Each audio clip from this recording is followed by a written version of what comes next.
ایک ہے نماز ہم پڑھ لیتے ہیں، آپ نے سارا پڑھ لیا، سارا تعدیل ارکان بھی کر لی، لیکن اگر آپ کا اللہ کے ساتھ ڈائریکٹ کمیونین اور ڈائریکٹ کمیونیکیشن قائم نہیں ہوا تو نماز، جس کو کہ کہا گیا کہ الصلاۃ معراج المومنین، جو قرب حضور کو حاصل ہوا معراج میں، وہ ایک بندہ مومن دنیا میں رہتے ہوئے حاصل کر سکتا ہے نماز میں، اگر اس کی روح جو ہے واقعتاً ہم کا نام ہو رہی ہو، الحمدللہ رب العالمین الرحمن الرحیم مالک یوم الدین اہدنا الصراط المستقیم ایاک نعبد و اگر ہم واقعتاً ایسے کہہ رہے ہوں کہ ہمیں احساس ہو کہ ہم اللہ کے حضور میں حاضر ہیں اور عرض کر رہے ہیں، سجدہ کریں تو حدیث میں آتا ہے کہ ایسے محسوس ہو کہ گویا کہ میں نے اپنا سر اللہ کے قدموں میں رکھ دیا ہے، یہ ہے نماز۔ اب جو گفتگو ہو رہی ہے یہ ہم کلامی ہے، الصلاۃ معراج المومنین، اہل ایمان کے حق میں یہ نماز جو ہے یہ معراج کے درجے میں، لیکن یہ نماز کیسے نصیب ہوگی اگر روح سوئی ہوئی ہے، دبی ہوئی ہے، پسی ہوئی ہے، مزمحل ہے یا مردہ ہے؟ یہ نماز کیسے حاصل ہوگی؟ چاہے آپ پانچوں وقت کی نماز پڑھ رہے ہوں، چاہے آپ نے ہیبٹ بنا لیا ہو نماز کو، چاہے خوش بھی ہو گیا ہو، لیکن یہ کہ جب تک وہ روح بیدار نہ ہو، جب تک ہم کلامی نہ ہو، افلاق سے آتا ہے نالوں کا جواب آخر، اٹھتے ہیں حجاب آخر، کرتے ہیں خطاب آخر، جب تک یہ نہ ہو، جیسے کہ میں ایک حدیث قدسی انشاءاللہ آج سناؤں گا سورہ فاتحہ کے ضمن میں، کہ اللہ تعالیٰ کے سامنے جب کھڑا ہو کر انسان جب کہتا ہے انی وجہت وجہی للذی فطر السماوات والارض حنیفا، دائیں بائیں سے بالکل اپنا تعلق کاٹ کر میں نے اپنا رخ کر لیا ہے اس اللہ کی طرف جس نے آسمانوں اور زمین کو پیدا کیا۔ اب یہ توجہ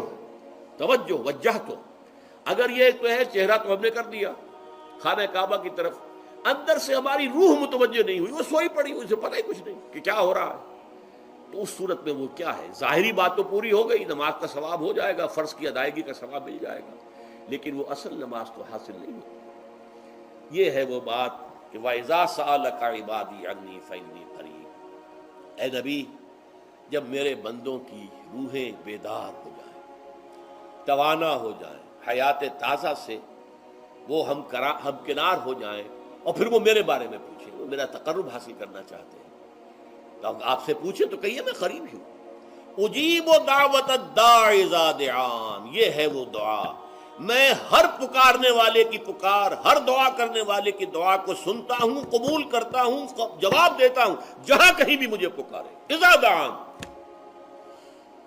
اس میں در حقیقت وہ مفہوم آ گیا ہے there and then where ever، آپ اپنے گھر میں ہو کر پکاریں اللہ کو، آپ بستر پر لیٹے ہوئے پکاریں اللہ کو، الذین یذکرون اللہ قیاما وقعودا وعلی جنوبہم، ہاں ٹھیک ہے بعض مقامات بعض اوقات قبول دعا کے لیے زیادہ سازگار ہیں، حرم میں جا کر دعا مانگی جائے، اور منا میں عرفات میں خاص طور پر، جبل رحمت پر خاص طور پر، ملتزم جو ہے کعبے کا اس پر خاص طور پر، وہ ایام بھی ہیں خاص، لیکن یہ نہیں ہے کہ بقیہ دنوں میں آپ کے اور اللہ کے درمیان کو بڑا فاصلہ ہے۔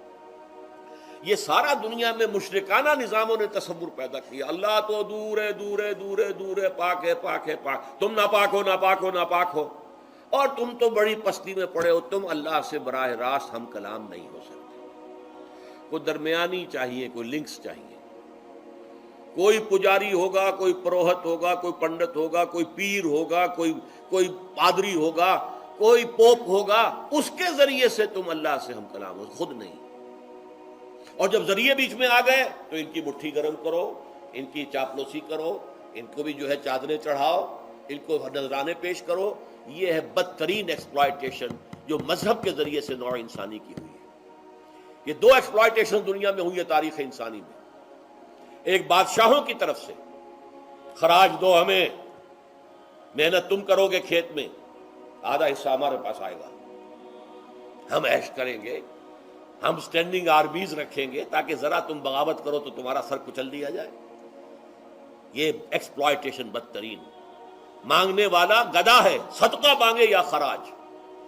دوسری طرف ہم بادشاہ ہیں، ہم چندر بنسی سورج بنسی خاندان ہیں، ہم راجپوت ہیں، حکومت کرنا ہمارا حق ہے، اور یہ پنڈت پروہت جو ہے وہ بھی کہیں گے کہ ٹھیک ہے نصف لی و نصف لک وہذا قوم جاہلون، یہ عوام جو ہے ان کا خون چوسو، ہمیں یہ نذرانے پیش کریں، بتوں کو آ کے چڑھاوے چڑھائیں اور تمہیں خراج دیں اور ٹیکس دیں۔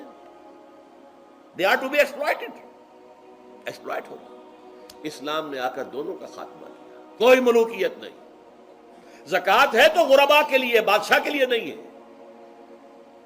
یہ تو غربا کے لیے، لہذا کوئی ٹیکس نہیں. نمبر 2، اللہ سے ہم کلام ہونے کے لیے کسی دربان، کسی جو ہے پہرے دار کی مٹھی گرم کرنے کی ضرورت نہیں. جب چاہو ہم کلام ہو جاؤ. دل کے آئینے میں ہے تصویر یار، جب ذرا گردن جھکائی دیکھ لی. یہ تو تم ہماری طرف متوجہ نہیں ہوتے. ہم تو ہر وقت کہتے ہیں، ہر شب کو آخری لمحات جو ہیں، آخری جو گھنٹے ہیں رات کے، سمائے دنیا تک ہم نزول فرما لیتے ہیں تمہارے لیے. اور پکارنے والا پکارتا ہے، حل من مستغفر فاغفر له. ہے کوئی استغفار کرنے والا کہ میں اسے بخش دوں؟ حل من سائل فاعطیہ. ہے کوئی مانگنے والا کہ میں اسے عطا کروں؟ تم ہی سوئے رہتے ہو، انٹا غفیر رہتے ہو، تمہیں ہماری طرف توجہ نہیں ہے. اگر ہماری طرف متوجہ ہو جاؤ تو جیسے کہ اقبال نے کہا کہ میرے لیے یہ دربان جو ہے، پیران کلیسا کو کلیسا سے اٹھا دو. کیوں خالق و مخلوق میں حائل رہے پردے. Thanks for watching. Please subscribe, like, share Mufti Sufyan.